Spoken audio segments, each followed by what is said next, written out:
Today, let's talk about the God who created it all. And I want to read to you from Psalm 90, verses 1 and 2, where we read this. Lord, you have been our dwelling place in all generations. Before the mountains were brought forth, or ever you had formed the earth and the world, even from everlasting to everlasting, you are God.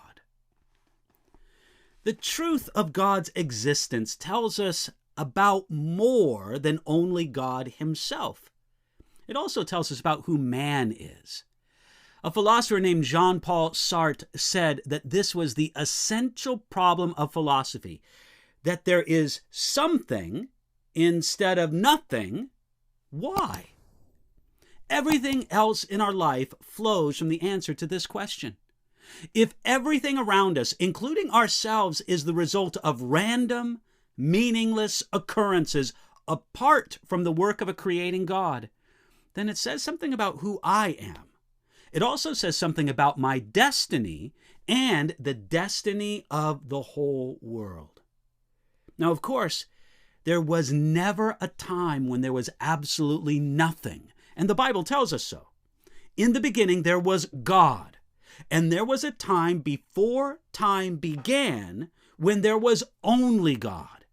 And when we think about such things, a common question that arises is, well then, who created God? The answer is simple. God wasn't created. God has always been. Now, for some people, that isn't an adequate explanation. But really, we are only left with one of two alternatives. Either God is eternal, or matter, substance is eternal. The fact that there is something instead of nothing means that there must have always been something, or more exactly, someone. Something was the first cause of everything. Someone set the universe in motion.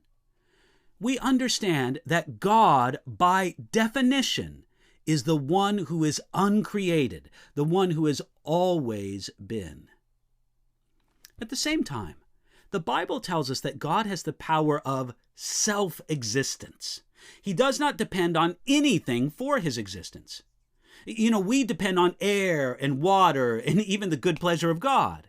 In other words, no one grants life to God as he grants it to us. He has life within himself, and he has always had life within himself. This helps us to understand that big question, who created God?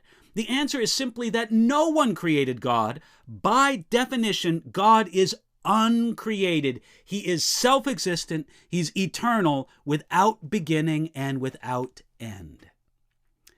By going back to the thought of God's eternal existence, the psalmist understood that Yahweh's help to his people did not begin with the exodus from Egypt. From their pilgrim beginnings under the patriarch Abraham to the days of Moses, God had been their dwelling place, their refuge and protection. God can be your dwelling place. No one really wants to be homeless. Spiritually speaking, that never needs to be the state of the believer. We have our home in the Creator God. His dwelling place is a place where we rest, where we can be ourselves, and where love and happiness dominate.